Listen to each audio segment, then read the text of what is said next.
હવે જો અહીંયા ડેટા આવી ગયો, બંને જે સેમ થઈ ગયું. હવે માની લ્યો કે આ બે વચ્ચે સ્પેસ મૂકવી છે, તો શું કરશું આપણે? મારે આ ત્રણેય વચ્ચે બટન અને બંને ટેક્સ્ટ ફોર્મ ફિલ્ડની વચ્ચે મારે જગ્યા મૂકવી છે, તો આપણે શું મૂકશું? Size box. એક સાઇઝ બોક્સ, એની આપણે શું આપશું? હાઈટ 10. સેમ સાઇઝ બોક્સ છે એ આપણે અહીં મૂકી દઈ. ત્રણેય વચ્ચે જગ્યા આવી ગઈ. હિન્ટ ટેક્સ્ટની મારે સ્ટાઇલ ચેન્જ કરવી છે, તો અહીંયા આપણે આપી દેશું direct style, text style, colour, colours dot red.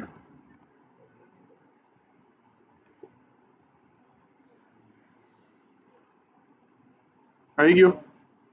આ બંનેમાં લાગુ પડી જશે. એવી જ રીતના મારે લેબલનો કલર છે એ બ્લુ રાખવો છે, તો અહીંયા હું સેટ કરીશ એટલે બંને જગ્યાએ સાથે અપ્લાય થઈ જશે. Colour, colours dot blue.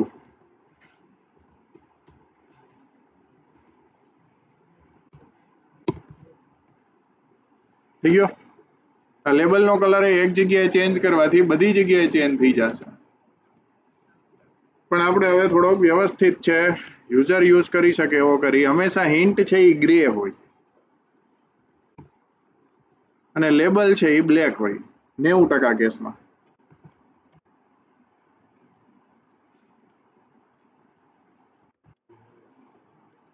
Ready? જો ગ્રે કલર ને બ્લેક કલર થઈ ગયો. તમારા બોર્ડરનો કલર એ બદલાવો હોય તો બદલાવી શકો. કેવી રીતના? હા, થેન્ક યુ. બોર્ડર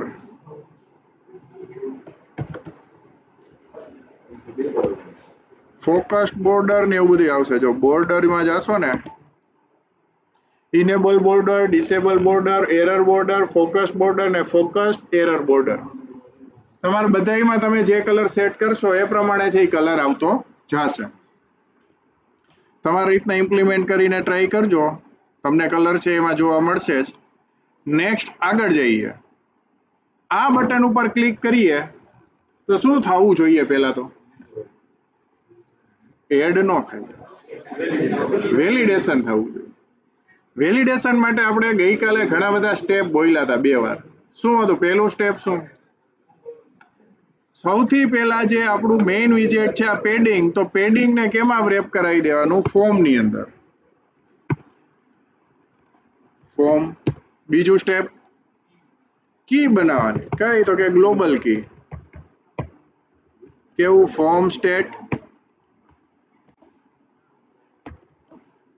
ગ્લોબલ કી અથવા તો ફોર્મ કી જ નામ આપીએ એટલે આપણને સમજવું ઈઝી રહે. ગ્લોબલ કી. પછી આ ફોર્મ કી નું કરવાનું શું? તો ફોર્મ વિજેટ ની અંદર કી ની અંદર એ ફોર્મ કી સેટ કરી દેવાની. ત્રીજું સ્ટેપ, બટનની ક્લિક ઇવેન્ટ ઉપર કરંટ સ્ટેટને વેલિડેટ કરાવવાનું છે. Form key dot current state dot validate. અને કરંટ સ્ટેટ છે નલેબલ શા માટે મળે છે? કરંટ સ્ટેટ આપણને નલેબલ શા માટે મળે છે? અહીંયા શા માટે આપણે ઓપરેટર યુઝ કરવો પડે છે?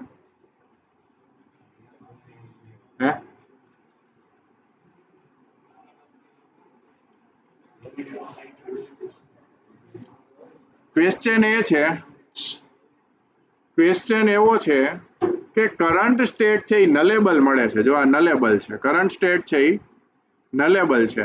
નલેબલ શા માટે હશે? એવું તે શું છે કે જેના લીધે નલેબલ પાસ કરે? એવું શું થઈ શકે જેનાથી નલેબલ મળી શકે આપણને? હે?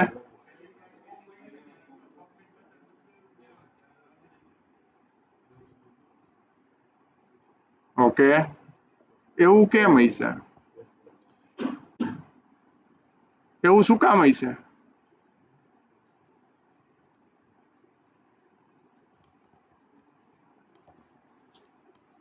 કોઈક એવું રીઝન હશે જેને લીધે જેને નલેબલ બનાવ્યું છે. નકર આ ફોર્મ કી આપણે નલેબલ નથી બનાવી. કરંટ સ્ટેટ ઓટોમેટિક નલેબલ આવે. થોડુંક R&D કરજો એટલે કદાચ ખ્યાલ આવે. આવો ક્વેશ્ચન કદાચ પૂછશે નહીં કોઈ, પણ આ તો ડીપમાં જવાની વાત છે. તમે જેટલા અંદર જતા જશો એટલે તમને એના કન્સેપ્ટ છે બધા નલેબલ વાળા ક્લિયર થતા જશે. નેક્સ્ટ, હવે શું કરવાનું છે? હવે અહીંયા આવી વેલિડેશન. બંનેનું વેલિડેશન અલગ અલગ છે.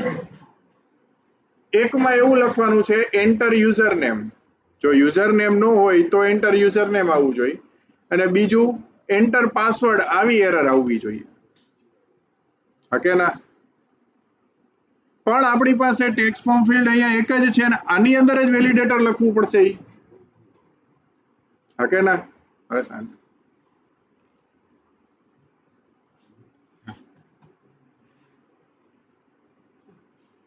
તો હું અહીંયા કેવી રીતના, જો અહીંયા વેલિડેટર લખું તો અહીંયા મારે વેલિડેટર લખવાનું છે.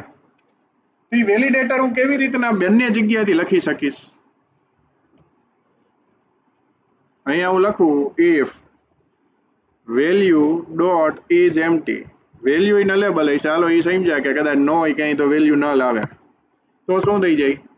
એમ્પ્ટી હોય તો એન્ટર યુઝર નેમ. આપણી પાસે છે જ ઓલરેડી.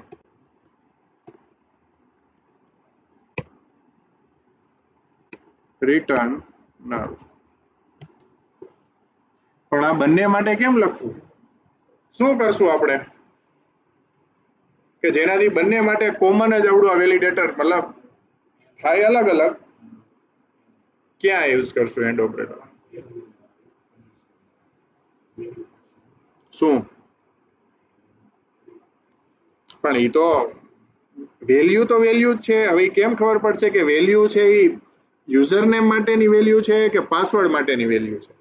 અહીંયા આપણે ઈ આઈડેન્ટિફાઈ કરાવવાનું છે ને. હે રિટર્ન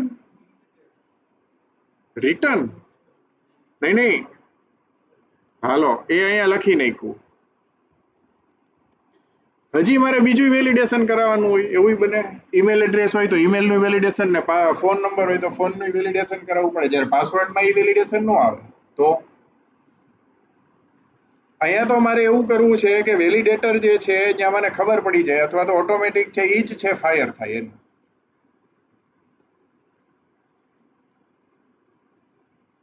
આપણે એનોનિયમસ ફંક્શન ભણ્યા હતા ત્યારે એક વસ્તુ ડિસ્કસ કરી હતી. એનોનિયમસ ફંક્શન જનરલી ક્યાં યુઝ થશે? આ વેલ્યુ વાળું ફંક્શન છે એ એનોનિયમસ જ છે. તેનું કામ શું છે?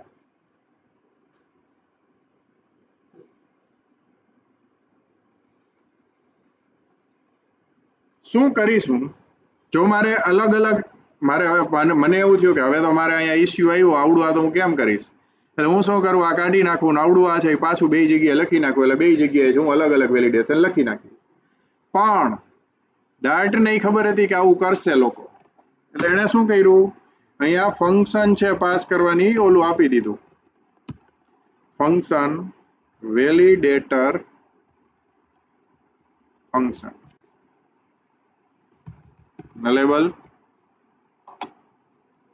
અને આ જે ફંક્શન છે એ હું અહીંયા લખી નાખું. રેડી? હવે અહીંયા જેમ હિન્ટેક્સ પાસ કરી છે એમ વેલિડેશન ફંક્શન છે હું બનાવી નાખું. આ હું અહીંયા લખી શકું ને, if value dot is empty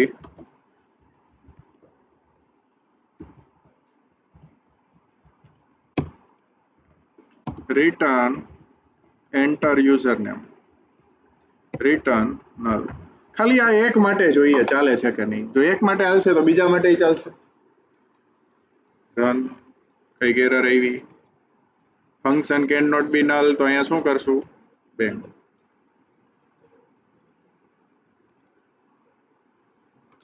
The argument function can't be assigned to the parameter type function form validator. Okay.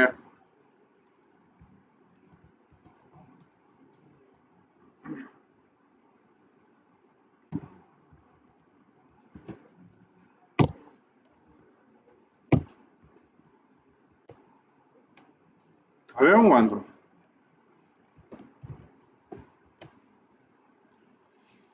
have.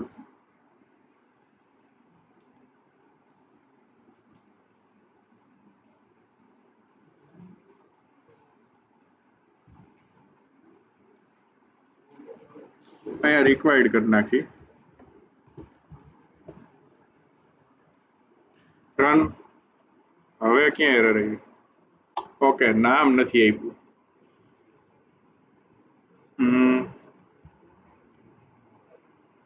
હવે રિક્વાયર્ડ થઈ ગયું એટલે આની અંદર એ પાસ કરવું જ પડશે. અહીંયા હું પાસ કરું છું ખાલી એમનો એમટી. અત્યારે આમાં કઈ વેલિડેશન લગતો નથી. રન.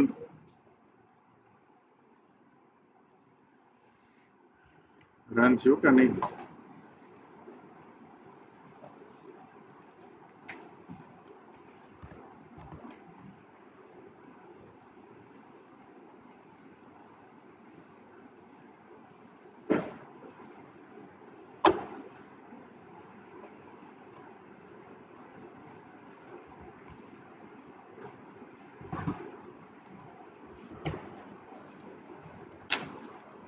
અરે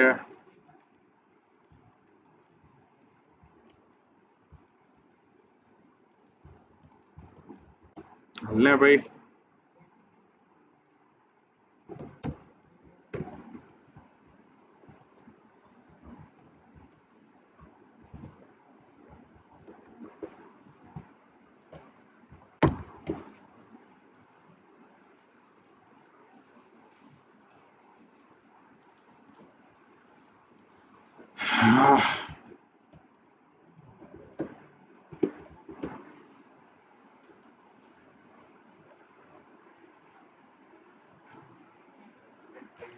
એકની અંદર છે એ આવી ગયું. અહીંયા આવે છે એન્ટર યુઝર નેમ. અને હવે બીજાની અંદર અહીંથી આપણે ચેક કરાવી કે if value dot is empty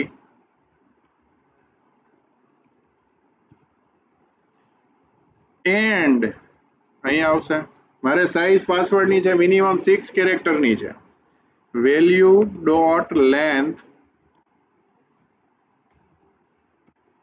greater than or equal to 6. ના, less than or equal to. Less than 6 હોય તો શું આવવું જોઈએ? Enter password. એકચ્યુઅલમાં શું આવવું જોઈએ? એન્ટર વેલિડ પાસવર્ડ આવવું જોઈએ. રન. હવે જો બે ની અંદર આવે, આની અંદર યુઝર નેમ ને આની અંદર પાસવર્ડ. હજી આપણું સ્ટીલ એક જ છે. આ ફંક્શન તો એક જ છે, પેરામીટર. હજી એક વસ્તુ આમાં ઘટે છે. કઈ? ગોતો જોઈ. બે નથી નાખ્યું. અચ્છા, ઓકે. આમાં હું નાખું છું કંઈક. હવે એમાંથી વયું ગયું, આમાં ચાલે. કંઈક ઘટે છે. શું ઘટે છે? હે?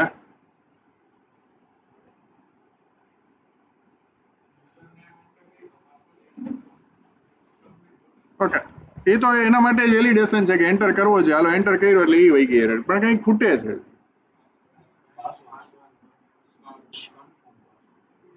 ના, એ તો રજીસ્ટર કરતા હશે તો કન્ફર્મ પાસવર્ડ આવશે. લોગિનમાં તો ખાલી પાસવર્ડ જ આવશે. રેજેક્સ વાળું આપણે નેક્સ્ટ લેક્ચરની અંદર જોશું. એ રેજેક્સ થી થશે. હા, પાસવર્ડ એન્ટર કરી ડિસ્પ્લે થઈ નો થવો જોઈએ ને. તો એના માટે શું કરવાનું? હવે આમાં છે વિઝિબલ રાખવાનું છે, આમાં ઇનવિઝિબલ રાખવાનું છે. પણ વાંધો એ છે કે આપણી પાસે એક જ છે. ખબર કેમ પડશે કે કયું છે એ રેગ્યુલર માટે ટેક્સ્ટ ફોર્મ ફેલ છે અને કયું છે એ પાસવર્ડ માટે છે? શું કરશું હવે? If else. પણ એ ખબર કેમ પડશે અહીંયા ઇફ એલ્સ માં? કેના ઉપરથી ખબર પડશે કે આવડું આ છે એ પાસવર્ડ માટે ટેક્સ્ટ ફોર્મ ફેલ છે અને આવડું આ છે એ આના માટે? શું કરવું પડશે ચેન્જીસ એના માટે આમાં?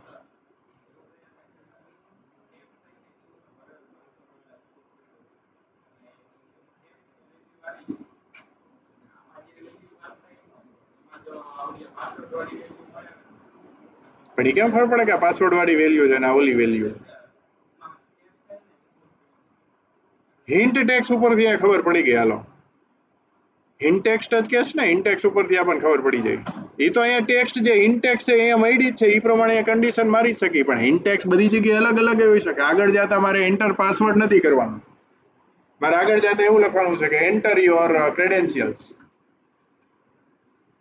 તો પાછું મારે કન્ડિશન અહીંયા ચેન્જ કરવા આવવી પડે. શું કરશું? તમારે એવું શું મગજ હાલે છે કે શું કરવું જોઈએ? જેનાથી ઈઝીમાં ઈઝી રીતના આપણે આને યુઝર નેમ માટે એઝ ઇટ ઇઝ થાય અને પાસવર્ડ માટે છે એ પાસવર્ડ વાળા કેરેક્ટર, મતલબ ઓલું ડોટ ડોટ ડોટ ડોટ આવી જતું હતું એ થઈ જાય.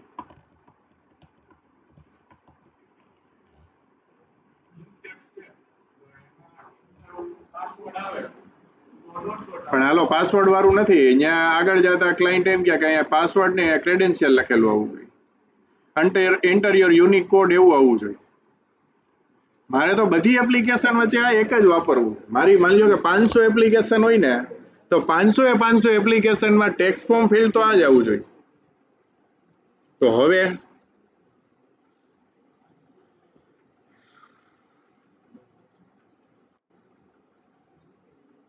શું કરવું જોઈએ?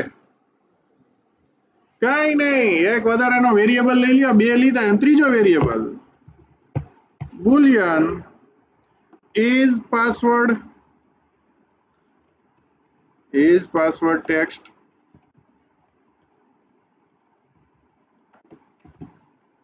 ઓપ્શનલ છે, અથવા એમ ન હોય તો અહીંયા તમે ડિફોલ્ટ વેલ્યુ સેટ કરી શકો ફોલ્સ. અહીંયા હું ફોલ્સ આપું છું, એનો મતલબ શું થયો? બાય ડિફોલ્ટ ફોલ્સ જ રાખવાનું છે, પાસવર્ડ વાળું રાખવાનું જ નથી. અને પાસવર્ડ વાળું રાખવું હોય તો અહીંયા એક obscure text, એમાં is પાસવર્ડ ટેક્સ્ટ. જો ટ્રુ હશે તો પાસવર્ડ વાળું દેખાશે, ફોલ્સ હશે તો રેગ્યુલર વાળું દેખાવું જોઈએ. રન કરી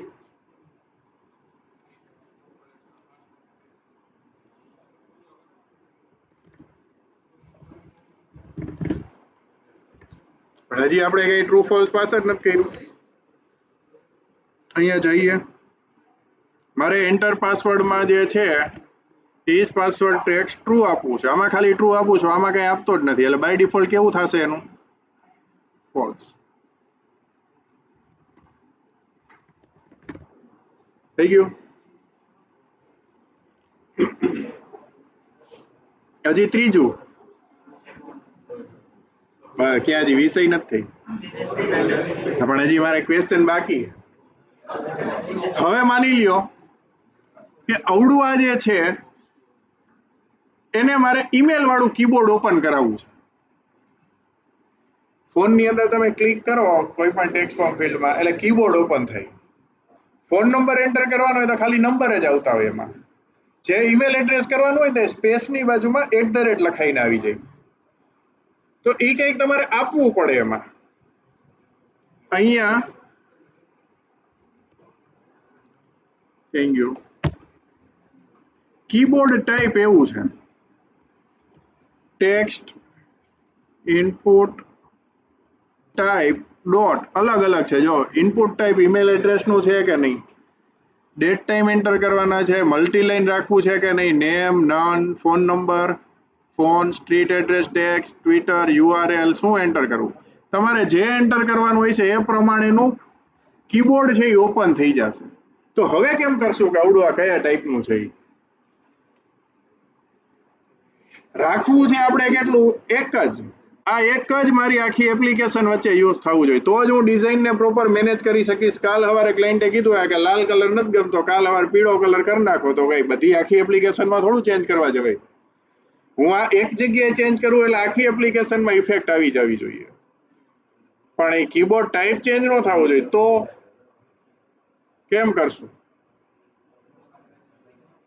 હે, આ વેરિયેબલ કયા ટાઈપનો હોય છે?